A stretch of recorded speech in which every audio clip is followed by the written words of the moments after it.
문제달인 신혜순입니다. 18년도 1회 제3과목 직업정보론 해설 강의 시작하겠습니다. 41번 한국표준산업분류의 대분류별 10차 개정 내용으로 틀린 거. 1번에 어업에서 해면은 해수면으로 그리고 수산종면은 수산종자로 명칭을 변경하였다. 많이 나오는 그런 지문 내용이니까 잘 기억해 두시길 바라고요. 2번에 전기 자동차 판매 증가와 관련해서 전기 판매업 세분류를 신설했다라는 거. 그리고 3번도 잘 읽어보시고 4번이요. 4번에 쭉 보시면 나머지 행정부문은 정부 직제 및 기능 등을 고려하여 전면 재분류하였다 했는데 이게 틀린 거예요. 나머지 행정부문은 정부 직제 및 기능 등을 고려하여 기존 분류를 유지했다 이렇게 하셔야 돼요. 전면 재분류한 것이 아니라 기존 분류를 유지하였다 이렇게 고치면 되겠고요. 그래서 4번이 틀렸어요. 42번 국가기술자격 서비스 분야 등급에서 응시 자격에 제한이 없는 종목을 고르시오 했는데 반대로 제한이 있는 종목을 고르는 게 더 이렇게 정리하기 더 빨라요. 제한이 있는 종목은 그냥 간단해요. 리을본에 있는 임상심리사는 제한 자격이 있어요. 더불어서 국제의료 관광 코디네이터도 이 제한이 있는 종목이에요. 임상심리사와 국제의료관광 코디네이터는 여러 응시 자격에 제한이 있는 종목이다. 그러니까 여기서는 리을본만 빠지면 되겠죠. 그러니까 답이 2번으로 돼야 되겠네요. 시험에 여러 차례 나왔던 것이에요. 임상심리사와 국제의료관광 코디네이터는 응시 자격에 제한이 있다는 사실을 명확하게 기억해 두세요. 43번 공공직업정보 일반적 특성. 징글징글해 많이 했잖아요. 2번이 벌써 특정 분야 및 대상에 국한되지 않고 전체 산업의 직종을 대상으로 한다. 이것이 공공직업정보고 나머지 1번, 3번, 4번은 민간직업정보의 일반적 특성이네요. 44번 한국표준산업분류에서 산업분류 적용 원칙에 관한 설명 역시 많이 했죠 이미. 그래서 1번 이렇게 보시면 생산 단위는 산출물뿐만 아니라 투입물과 생산 공정도 함께 고려해야 되는 것이죠. 2번에 복합적인 1번의 생산 단위는 이렇게 두시고 2번의 복합적인 활동 단위는 최상급 대분류부터 먼저 하죠. 그리고 순차적으로 중소세 세세 분류 단계 항목 결정해야 되는 것이에요. 3번에 공식적 생산물과 비공식적 생산물, 합법적 생산물과 불법적 생산물은 달리 분류하지 않는다 이렇게 했단 말이에요. 여러 차례 했던 것이니까 3번 답으로 잡을 수 있어요. 4번 산업활동이 결합되어 있는 경우에는 그 활동 단위의 주된 활동에 따라서 분류해야 한다. 그래서 이제 1차 객관식은 우리가 답을 잡을 수 있는데 이것이 2차 실기에 잘 나오기 때문에 산업분류의 적용 원칙과 산업 결정 방법에 대해서 5개씩 아주 철저하게 암기를 해 두시고 시험장에 가셔야 되는 거예요. 45번 한국표준직업분류의 대분류와 직능 수준이 틀리게 연결된 것은 우리 관리자나 전문가 및 관련 종사자 그러니까 대분류 1, 2는 제4 직능 수준 혹은 제3 직능 수준 필요 이렇게 1번 그래서 맞는 내용이죠. 이 관리자나 또는 전문가 및 관련 종사자는 제4 직능 수준 혹은 제3 직능 수준이 필요했다고 했었어요. 그 다음에 사서판농 기장이죠. 사무 종사자, 서비스 종사자, 판매 종사자, 농림업 숙련 종사자, 기능업 및 관련 기능 종사자, 장치 기계 조작 및 조립 종사자. 그래서 사서 판농 기장은 모두가 이 직능 수준이 이렇게 필요한 것이에요. 판농 기장이니까 농림업 숙련 종사자도 제3 직능 수준 아니고 제2 직능 수준 필요하다고 했었어요. 그리고 4번에 나와 있는 단순 노무 종사자는 제1 직능 수준 필요한 것이고요. 그리고 군인은 제2 직능 수준 이상이 필요하다고 했었어요. 군인은요, 잘 분류해 두셔야 돼요. 46번. 다음 중 등록 민간 자격이에요. 상세한 종목별 자격 정보를 제공하는 정보망은 무엇이냐? pqi.or.kr이에요. 단편적으로 외워두시면 되는 거죠. 47번. 한국직업사전에서 다음에 해당하는 작업 강도예요. 한국직업사전 중에서 부가 직업 정보에 작업 강도라는 게 나오죠. 이 작업 강도에 대한 분류가 21년도 2차 실기에서 나왔기 때문에 이렇게 해두실 필요가 있는 것이죠. 첫 번째 아주 가벼운 작업, 두 번째 가벼운 작업, 세 번째 보통 작업, 네 번째 힘든 작업, 다섯 번째 아주 힘든 작업 이렇게 되어 있어요. 아주 가벼운 작업은 최고 4kg 물건 들어 올리고 때때로 장부나 대장이나 소도구 등을 들어 올리거나 운반한다 했었죠. 그 다음에 가벼운 작업은 최고 8kg의 물건을 들어 올리고요. 4kg 정도의 물건을 빈번히 들어 올리거나 운반한다. 이렇게 연결되어지네요. 그 다음에 보통 작업은 최고 20kg의 물건을 들어 올리고 10kg 정도의 물건을 들어 올리거나 빈번히 들어 올리거나 운반한다. 요게 바로 8kg에서 가벼운 작업 8kg에서 이렇게 연결되면 좋은데요. 이것이 연결이 안 돼요. 왜 이렇게 했는지 모르겠어요. 이것도 이왕이면 외우기 좋게 8kg 정도의 물건을 빈번히 들어 올리거나 운반한다 하면은 사이에 뜨지도 않고 참 좋을 텐데. 아무튼 이렇게 돼 있으니까 요거 신경 쓰세요. 여긴 연결 안 돼요. 4번의 힘든 작업은 최고 40kg고 20kg는 이렇게 빈번히 들어 올리거나 운반하는 거 연결되죠. 그리고 아주 힘든 작업은 40kg 이상 그리고 20kg의 이상의 물건을 빈번히 들어 올리거나 운반하다. 아주 힘든 작업은 최고나 이런 거 없이 그냥 40kg 이상 20kg 이상 이렇게 표현되어 있다라는 거 신경 쓰셔야 돼요. 그래서 최고 40kg 최고라는 말이 있으면 아주 힘든 작업은 아니잖아요. 최고 40kg의 물건을 들어 올리고 20kg 정도의 물건을 빈번히 들어 올리거나 운반한다. 바로 힘든 작업에 해당되는 거예요. 48번. 직업정보 조사를 위한 설문지 작성법과 거리가 가장 먼 거 1번의 이중 질문 피해야죠. 2번의 조사 주제와 직접 관련이 없는 문항은 줄인다. 당연하냐? 3번 응답률을 높이기 위해 민감한 질문을 앞에 놓으면 속된 말로 쏠아버리죠. 민감한 질문은 뒤에 배치해야죠. 어느 정도 뒤에 배치해야죠. 어느 정도 적응이 될 때까지는. 그래서 3번이 말이 되고 싶지가 않아요. 4번의 응답의 고정 반응을 피하도록 질문 형식을 다양할 필요가 있는 것이고요. 49번. 통계청 경제활동 인구조사에서 사용하는 용어에 관한 설명으로 틀린 거 1번의 잠재 취업 가능자 이 내용 되고요.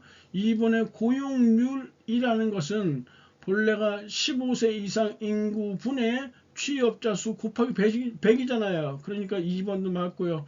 3번이 틀렸어요. 취업자는 조사 대상 기간 중 수입을 목적으로 1시간 이상 일한 자를 취업자라 하고요. 그리고 18시간 관련되는 사람은 동일 가구내 가구원이 운영하는 농장이나 사업체의 수입을 위하여 주당 18시간 이상 일한 무급 가족 종사자예요. 아시겠죠? 동일 가구내 가구원 이 말이 어려운데요. 한마디로 말해서 가족이 운영하는 사업체에서 18시간 일한 무급 가족 종사자는 취업자로 분류한다라는 것이에요. 그 외에도 일시적인 병이나 사고, 연가, 교육, 노사, 분규 등의 사유로 일하지 못한 일시적인 휴직자를 우리 취업자라고 부른다. 4번의 자영업자는 고용원이 있는 자영업자와 고용원이 없는 자영업자를 합친 개념이에요. 3번 정답이고요. 50번. 한국 직업 전망에 관한 설명으로 옳은 것 완전히 그냥 뭐 쓰레기 같은 문제가 나왔죠. 1번에 한국 직업 전망은 2001년부터 발간되기 시작했다. 아니에요. 1999년부터 발간되기 이런 것도 알아야 돼요. 2번 한국 직업 전망의 수록 직업 선정 기준은 한국 표준 직업 분류의 세 분류, 한국 표준 직업 분류가 아니에요. 한국 고용 직업 분류의 세 분류에 근거한다. 아, 참, 이런 거 깝깝하네요. 3번, 직업에 대한 고용 전망은 감소, 다소 감소, 다소 증가, 4개 구간 아니에요. 5개 구간이에요. 왜냐하면 감소, 다소 감소, 그리고 요 사이에 현 상태 유지라는 게 있거든요. 현 상태 유지라는 게 있어요. 그래서 5개 구간으로 구분하여 제시한다. 4번에 해당 직업 종사자의 일반적인 근무 시간, 근무 형태, 육체적, 정신적 스트레스 정도 등을 근무 환경으로 서술을 한다. 4번은 맞는 내용이겠네요. 51번. 다음은 무엇에 대한 설명인가? 근로자를 감원하지 않고 고용을 유지하거나 고용을 유지하여 실직자를 채용하고요. 고용을 늘리고 이런 사업주를 지원해서 근로자의 고용 안정 및 취업, 취약계층의 고용 촉진을 지원한다 했으니까 근로자의 고용 안정이니까 고용 안정 사업이고 한번 기출문제 출제되었던 문제 똑같아요. 52번 한국직업사전에 부가 직업 정보 중 숙련 기간에 포함되지 않는 거 1번, 2번, 3번 다 좋은데요. 이 숙련 기간은요. 숙련 기간은 4번처럼 향상 훈련 기간은 숙련 기간에 포함하지 않는다라는 사실이에요. 이거 시험 문제 아주 자주 나오는 것을 잘 알아두시고요. 숙련 기간은 우리가 9수준까지 나눠볼 수 있다고 했었잖아요. 그래서 5수준을 기준으로 해서 외우라고 했었죠. 5수준은 6개월 초과 1년 이하예요. 그리고 위로 그 수준이 낮아질수록 4수준은 3개월에서 6개월, 3수준 1개월, 3개월, 2수준은 15분 30일 이하, 1수준은 약간의 시범 정도 보이는 가장 낮은 수준이에요.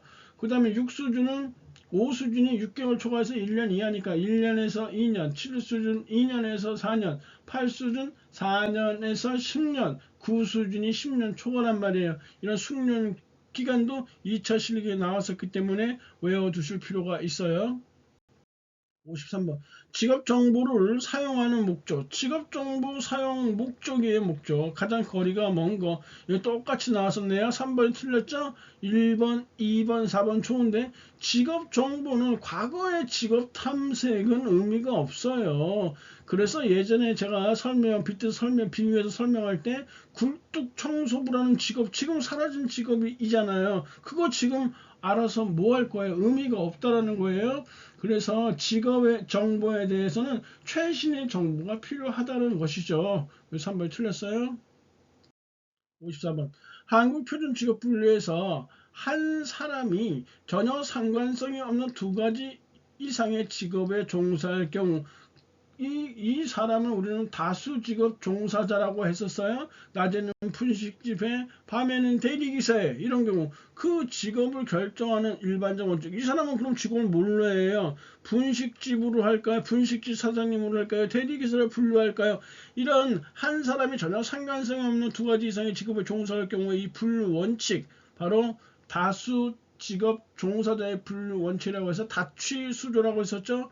첫 번째 취업시간 우선의 원칙의 순서를 꼭 지켜야 돼요. 그래서 1번으로 잘 구분이 안 간다. 그럼 그 다음 단계로 바로 수입 우선의 원칙이죠.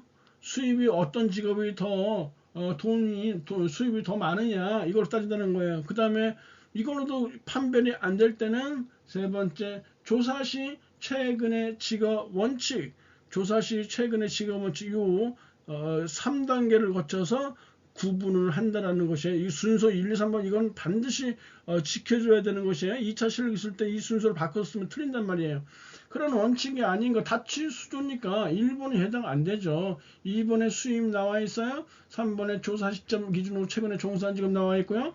4번에 취업 시간 고려해서 나와 있죠. 그래서 1번이 틀린 내용이네요.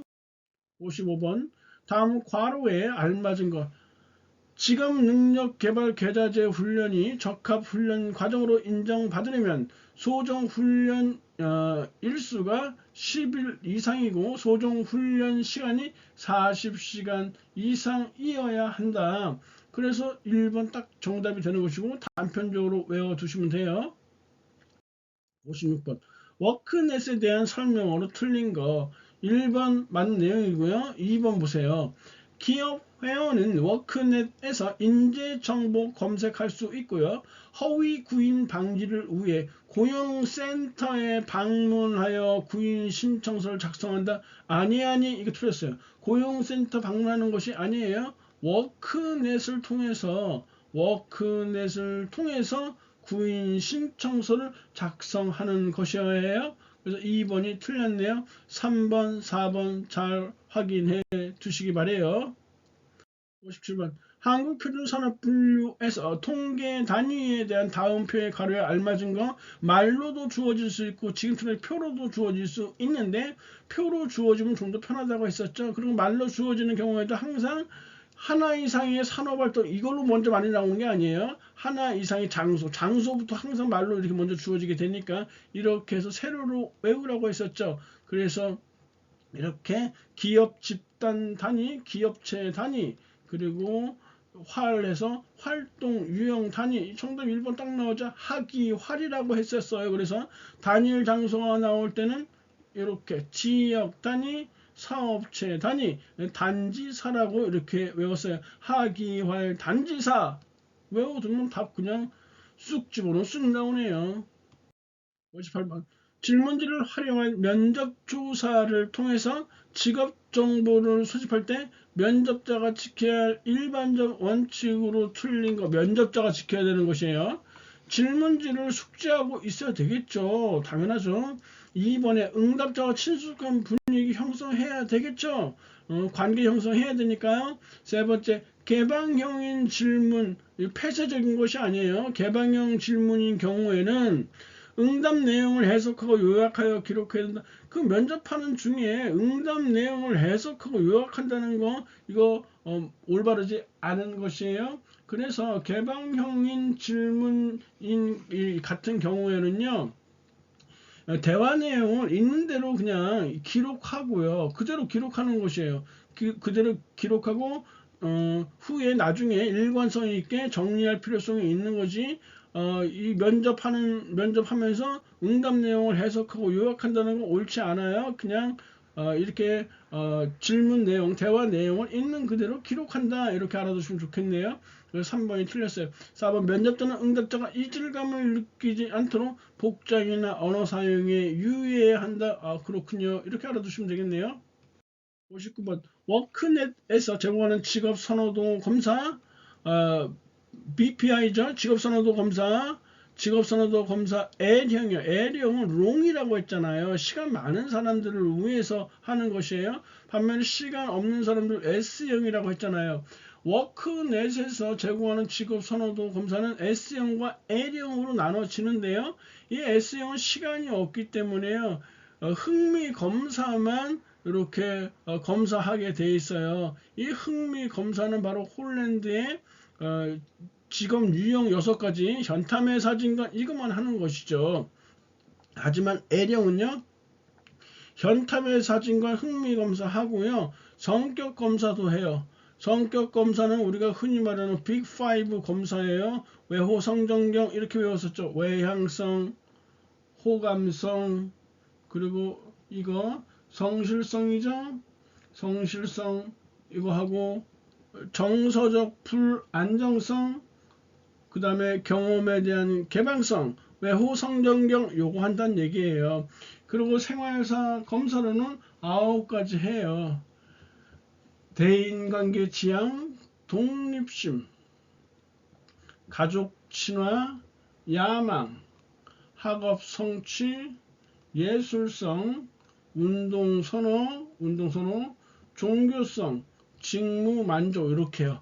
그래서 이것도 4, 5자로 외웠었어요. 시험에 문제 나온 적은 없지만 혹시 모르니까 그냥 외워두는 것이 뭐 대도가야 학예운동직 이렇게 이게 바로 생활사 검사예요. 대인관계 지향, 독립심, 가족 친화, 야망, 학업 성취, 예술성, 운동선호, 종교성, 직무 만족, 대도가야 학예운동직 이렇게 하면 생활사 검사까지도 이렇게 외웠단 말이에요. 그래서 L형의 하위 검사는 바로 이 흥미검사, 성격검사, 생활사 검사까지 하는 것이에요. 4번이 해당되지 않는다. 60번 직업정보 처리에 대한 설명으로 틀린 거 쭉 보시면 1, 2, 3번은 전부 맞고요. 4번이요. 직업정보 제공 시에는 직업의 장점만, 이거 벌써 몇 차례 나온 것이죠. 이렇게 하면 안 된다고 했어요. 장점만 최대한 부각시킨다면 그건 낚는 거나 똑같다고 했었죠. 그래서 직업의 장단점을 편견 없이 제공한다. 이렇게 했어요. 그래서 4번이 틀린 것이네요. 강의님 고생 많으셨고요. 다음 시간에 뵙겠습니다. 감사합니다.